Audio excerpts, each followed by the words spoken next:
صبح وطن آپ دیکھ رہے ہیں، میں نوید نظامی ہوں۔ مفتی مولانا محمد اجمل بھٹی صاحب ہمارے ساتھ موجود ہیں اور ایک مہمان ہمیں جوائن کر چکے ہیں، حافظ بلال خالد صاحب، جو کہ نعت خواں، ان کو بھی ہم خوش آمدید کہیں گے اپنے شو میں۔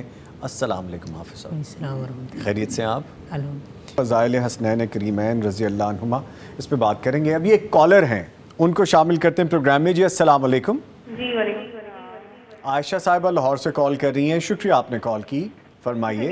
سوال یہ، میرے بیٹے کا نام ہے محمد ارحم، تو کئی لوگ کہتے ہیں کہ ارحم نام نہیں رکھنا چاہیے، میں نے اس کا نام محمد ارحم رکھا ہوا ہے، کیا نام صحیح ہوتا ہے ارحم؟ اس کے معنی کیا ہوتے ہیں، مجھے بتا دیں گے پلیز۔ اچھا، نام آپ نے رکھا تو معنی تو ہمیں آپ سے پوچھنے چاہیے۔ آپ نے جب نام رکھا تھا تو کیا معنی سوچ کے رکھا تھا؟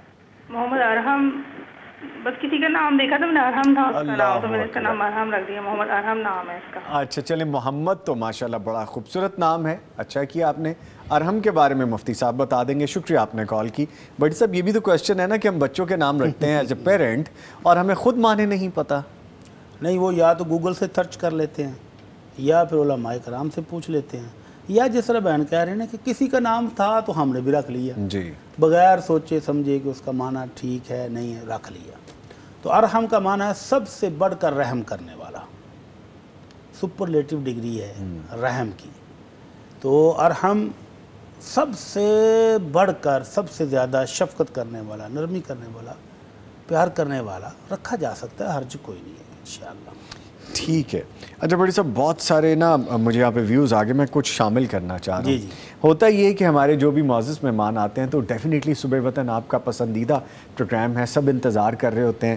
آج جیسے حافظ بلال آئے ہیں، اس طرح اور لوگ آتے ہیں تو وہ ان کو پتہ ہوتا ہے، تو سارے کیوں میں لکھنا شروع کر دیتے ہیں۔ تو حافظ صاحب آپ کے لیے نا ریپیٹڈلی میں نام اس لیے لے رہا ہوں کہ وہ آپ سے کتنی محبت کرتے ہیں۔ آپ یہ دیکھیں، رانا ابو سفیان، وہ لکھتے جا رہے ہیں ماشاءاللہ بہت کمال انداز ہے، ماشاءاللہ بہت کمال۔ حافظ بلال خالد صاحب ماشاءاللہ، یعنی کہ انہوں نے کوئی 10 میسج کر دیے ہیں یہاں پہ۔ اچھا بڑی صاحب، الطاف صاحب جو کہ ہمیں کشمیر سے لکھتے ہیں، بڑا اتھارٹیٹیو سا ان کا ایک انداز ہے، لکھتے ہیں السلام علیکم۔ جی وعلیکم السلام۔ شیخ صاحب اور قاری صاحب کو میرا السلام علیکم کہنا۔ ٹھیک ہے جی، وعلیکم السلام جی۔ پھر کہتے ہیں کہ جی دعا میں شامل کرنا، یعنی یہ انہوں نے جس طرح لکھا ہے، ہو سکتا ہے لفظ کی ادائیگی کچھ اس طرح سے ہے یا ان کی لینگویج اس طرح کی ہو سکتی ہے۔ ہاں تو ٹھیک ہے جی، ہم نے آپ کا میسج پہنچا دیا، دعا میں شامل کر لیں۔ اللہ تعالیٰ جی ان کو اپنی رحمتوں سے نوازے، برکتیں عطا فرمائے۔ اسرا احسن السلام علیکم کہہ رہی ہیں۔ وعلیکم السلام۔ وعلیکم السلام۔ عافیہ شعیب ہمیں السلام علیکم کہہ رہی ہیں، استاد صاحب کو کہیں میرے لیے دعا کر دیں جی۔ اللہ تعالیٰ جن کو صحت اور سلامتی والی زندگی دے، اپنی رحمتوں سے نوازے، برکتوں سے نوازے۔ آمین۔ نرگس صاحبہ لکھ رہی ہے ماشاءاللہ قاری صاحب نے بہت خوبصورت تلاوت کی ہے، اللہ پاک ان کو جزائے خیر عطا فرمائے۔ آلدو کہ وہ جا چکے ہیں یہاں سے اسٹیج سے، لیکن ماشاءاللہ جی ان کے لیے بھی لکھا گیا ہے۔ اور اس طرح سے کویسچنز ہمیں آ رہے ہیں۔ ریٹن میں ایک کویسچن ہے بھٹی صاحب، اور کاروباری کویسچن میں چاہتا ہوں ذرا آج پہلے شامل کر لیا جائے۔ لکھا ایک شخص نے کار مکمل چیک اپ کے بعد خریدی، لیکن بعد میں اسے اس میں ایسا عیب نظر آیا جس کا فروخت کنندہ کو بھی علم نہیں تھا، تو کیا اب خریدار کو اختیار دیا جائے گا کہ وہ چاہے تو کار واپس کر دے، اور کیا فروخت کنندہ کو یہ سودا کینسل کرنے پر مجبور کیا جائے گا؟ نہیں، ایسا بالکل بھی نہیں ہے جی۔ اللہ کے نبی صلی اللہ علیہ وسلم فرماتے ہیں کہ البیعان بالخیار ما لم یتفرقا، جی، خریدار اور بیچنے والے دونوں کو اختیار ہے، دونوں کو۔ بیچنے والا بھی اپنا سودا واپس لے سکتا ہے اور خریدار بھی واپس کر سکتا ہے، جب تک وہ ایک مجلس میں موجود ہے۔ شو روم پر گاڑی لینے گیا ہے، وہیں موجود ہے، سودا ہو رہا ہے، اس کے ڈاکومنٹس تیار ہو رہے ہیں، ہو گئے ہیں، لیکن ابھی ادھر ہی بیٹھے ہیں، پھر اس کو خیال ہے کہ نہیں میں نہیں سودا کرنا چاہتا، تو کینسل کر دے، اس کو حق حاصل ہے۔ یا شو روم کا مالک ہی کہتا ہے کہ بھائی اوف مجھے ابھی یاد آیا یہ گاڑی تو میں فلاں کو بیچ چکا تھا، سوری میں آپ کو نہیں دے سکتا، ٹھیک ہے، دونوں کو اختیار ہے، یہاں تک تو بات دونوں کو اختیار ہے۔ ٹھیک ہے۔ دوسرا اختیار ہے کہ اگر گاڑی کا مالک گاہک کو اختیار دیتا ہے کہ آپ اس کو 2 4 دن 10 دن مہینہ چلا کر چیک کر لیں، اگر کوئی نقص ہوا تو واپس کر دیں، یہ بھی اختیار کی ایک قسم ہے، شریعت اس کی بھی اجازت دیتی ہے۔ ٹھیک ہے کہ وہ چیک کر لے، چیک کرنے کے بعد کوئی نقص نکل آئے تو یہ واپس کر سکتا ہے۔ لیکن اگر اس نے یہ اختیار لیا ہی نہیں، نہ اس نے دیا ہے اور مجلس بھی برخاست ہو گئی، وہ گاڑی لے کر گھر چلا گیا ہے، جی اس نے 2-4 دن، ہفتہ 10 دن مہینہ چلائی اور اس کے اندر نقص فالٹ نکل آیا، تو اب اس کو واپس کرنے کا اختیار نہیں ہے، نہ اس کو یہ فورس کر سکتے ہیں۔ اور اس میں تو واضح ہے کہ اس مالک کو بھی پتہ نہیں تھا کہ یہ فالٹ ہے، اور یہ الیکٹرانک چیزیں چلتی کس وقت کیا فالٹ آ جائے گا اس کا تو پتہ چلتا ہی نہیں، نئی چیز لے کے آئیں اس میں بھی نکل آتا ہے۔ تو اس لیے اگر مالک نے فالٹ نکلنے پر اختیار دیا ہو کہ میں واپس لے لوں گا تو پھر تو واپس ہوگا، اور اگر اس نے اختیار دیا ہی نہیں تھا، سودا پورا ہو گیا، انہوں نے چیک کر کے لی ہے اچھی طرح، ساتھ مکانک لے کر گئے ہوں گے، جی اچھی طرح دیکھ بھال کے چیک کی، اس کے بعد اگر کوئی فالٹ نکل آتا تو پھر یہ ان کا ہے۔ اور ویسے بھی اگر نہیں بھی لے کے گئے اور آپ نے اپنی رضامندی سے خرید لی ہے، بیچنے والے کو پتہ نہیں ہے، تو پھر تو کوئی معاملہ کوئی مسئلہ ہی نہیں بنتا۔ ٹھیک ہے جی، اینی وے آگے بڑھتے ہیں، ایک کالر ہیں ہمارے ساتھ لائن پہ۔ جی السلام علیکم۔ وعلیکم السلام ورحمۃ اللہ۔ یعقوب صاحب بونگا بلوچا سے کال کر رہے ہیں جی۔ بونگا ہی آپ سے یعقوب۔ اچھا جی جی جی بونگا ہی آپ سے عرض کر رہا ہوں جی۔ جی جی حکم کیجئے حکم کیجئے۔ وہ گزارش ہے مفتی صاحب سے کہ پچھلے سال نا اللہ تعالیٰ نے حج کی سعادت دی، اس میں مجھ سے ایک غلطی ہو گئی، وہ میں بہت پچھتا رہا ہوں کہ میں اس کا وہاں پہ نہیں ازالہ کر سکا، پوچھ نہیں سکا لاعلمی کی وجہ سے۔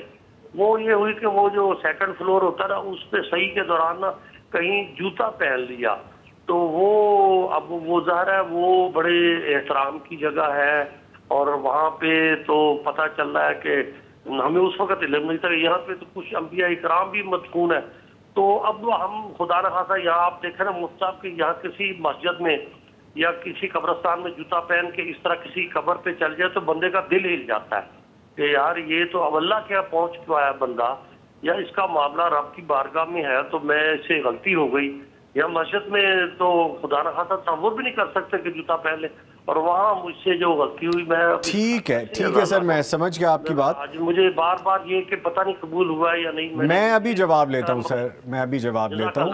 بہت شکریہ جی کال کرنے کا۔ سر فرمائیے۔ ہماری دعا ہے کہ اللہ تعالیٰ ہمارے بھائی کا حج قبول فرمائے، آمین آمین۔ لیکن جوتا پہننے اور نہ پہننے سے حج کی صحت پر ویسے کوئی اثر نہیں پڑتا ہے، یہ ان کی محبت ہے بیت اللہ کے ساتھ، مسجد حرام کے ساتھ، ان کا احترام اور عقیدت ہے کہ وہاں جوتا نہیں پہننا چاہیے تھا، لیکن ظاہر ہے کہ جوتا صاف تھا تو لے کر گئے ہیں نا حرم کے اندر، اکثر نیا لے کے جاتے ہیں، نیا لے کر جاتے ہیں، صاف ستھرا ہو تو بالکل۔ جوتا اگر صاف ستھرا ہے، اس کے اندر کوئی چیز لگی ہوئی نہیں ہے، تو حرم کے اندر صفا مروہ کے صحیح کے دوران پہنا جا سکتا ہے، کوئی حرج نہیں ہے۔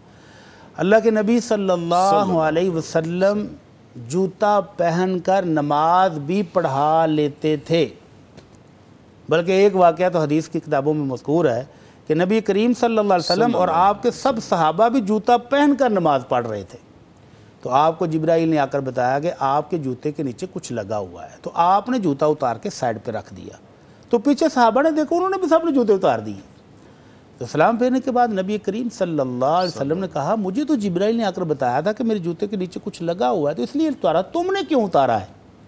انہوں نے کہا اللہ کے نبی ہم نے آپ کو دیکھا تھا اس لیے اتار دیے۔ تو اس واقعے سے جو صحیح حدیث کے موجود ہے پتہ چلتا ہے کہ نماز کے اندر بھی اگر جوتا صاف اور پاک ہو تو پہن کر نماز پڑھنی بھی جائز ہے، اور صفا مروہ کی صحیح کے دوران جوتا اگر صاف ہے تو پہننے میں کوئی حرج نہیں ہے، اور اس کا حج کی صحت پر بھی کوئی اثر نہیں پڑتا ہے۔ اللہ تعالی ہمارے بھائی کا حج قبول فرمائے، آمین، وہ نکل جائیں اس پریشانی سے۔ ٹھیک ہے، ایک اور کالر ہے، ان کو شامل کرتے ہیں۔ جی السلام علیکم۔ وعلیکم السلام بھائی۔ جی میری بہن سمیرہ کراچی سے کال کر رہی ہیں، ریگولر یہ بھی ہماری کالر ہے، جی فرمائیے۔ جی بھائی میں مفتی صاحب سے یہ پوچھنا چاہتی ہوں، کچھ مہینے پہلے میری بہن کی بیٹی کی منگنی ہو گئی، تو اس منگنی میں میں نے شرکت کی نا، جی تو انہوں نے مطلب اپنے کزن کو، دولہے والوں نے اپنے کزن کو پیسے دے دی کہ آپ دلہن کے لیے کچھ خرید کر لے کر آئیں مارکیٹ سے۔ میں وہاں پہ موجود بھی نہیں تھی، تو اس لڑکی نے مجھے کہا کہ ہم دونوں چلتے ہیں مارکیٹ، کچھ خرید کر لے کر آتے ہیں دلہن کے لیے۔ میں نے کہا ٹھیک ہے، کیا حرج ہے۔ تو اس نے کچھ مطلب دلہن کے لیے کچھ شاپنگ کی، ان کے پیسے کچھ بچ گئے، انہوں نے وہاں پہ خرچ کر لی۔ مجھے بعد میں بتایا کہ ہم دونوں نے جتنی چیز یہاں پہ کھائے یہ میرے چاچو ماموں کہتے ہیں۔